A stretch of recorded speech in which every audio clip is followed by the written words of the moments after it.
സ്നേഹമുള്ളവരെ, മക്ലയോട്ട് കാമ്പൽ എന്ന സുപ്രസിദ്ധ വചനപ്രഘോഷകൻ തൻ്റെ ജീവിതത്തിൽ പ്രശ്നങ്ങൾ ഉണ്ടാകുമ്പോൾ വളരെ ശാന്തതയോടും സമചിത്തതയോടും കൂടെ അത് പരിഹരിക്കുമായിരുന്നു.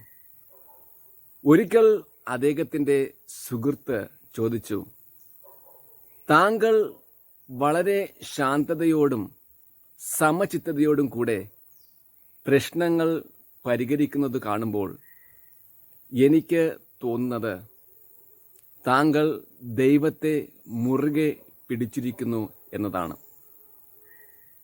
ഇതിന് മറുപടിയായി കാമ്പൽ പറഞ്ഞു, ഞാൻ എപ്പോഴും ദൈവത്തെ മുറുകെ പിടിച്ചിരിക്കുന്നുവെന്ന് എനിക്ക് തോന്നാറില്ല.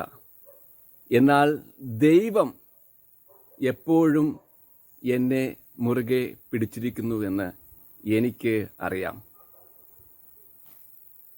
ദൈവത്തിൽ ആശ്രയിക്കുന്നവരാണ് യഥാർത്ഥ ശക്തർ. യഹൂദ രാജാവായ ദാവീദ് തൻ്റെ ശക്തിയുടെ ഉറവിടം ദൈവമാണെന്ന് ഉദ്ഘോഷിക്കുന്ന ഒരു സങ്കീർത്തനമുണ്ട്. അതാണ് 18-ാം സങ്കീർത്തനം. ആ സങ്കീർത്തനത്തിൻ്റെ തുടക്കം ഇങ്ങനെയാണ്: കർത്താവേ, എൻ്റെ ശക്തിയുടെ ഉറവിടമേ, ഞാൻ അങ്ങയെ സ്നേഹിക്കുന്നു.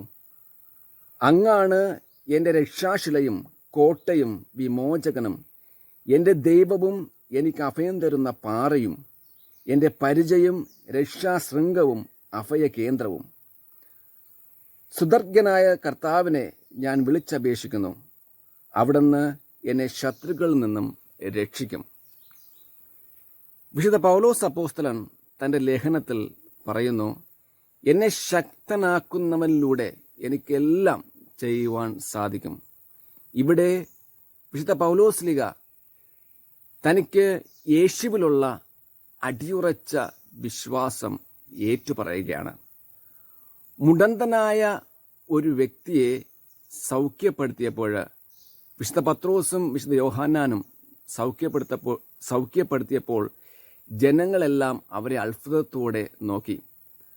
അപ്പോൾ വിശുദ്ധ പത്രോസ്ലീഗ ജനങ്ങളോട് പറഞ്ഞു, ഞങ്ങളുടെ ശക്തിയോ അധികാരമോ കൊണ്ടല്ല ഞങ്ങൾ ഈ വ്യക്തിയെ സുഖപ്പെടുത്തിയത്, മറിച്ച് ഈശോയിൽ നിന്നും ലഭിച്ച ശക്തി കൊണ്ടാണ് ഞങ്ങൾ ഈ വ്യക്തിയെ സൗഖ്യപ്പെടുത്തിയത്.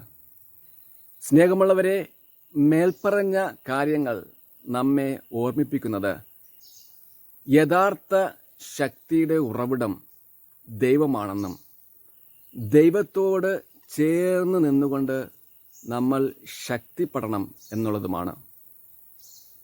നമ്മുടെ എല്ലാ പ്രശ്നങ്ങളും ഈശോയോട് ചേർന്ന് നിൽക്കുന്നത് വഴി ഇല്ലാതാകും എന്നും ഈശോ നമ്മെ മുറുകെ പിടിച്ചിട്ടുണ്ട് എന്ന ഉറച്ച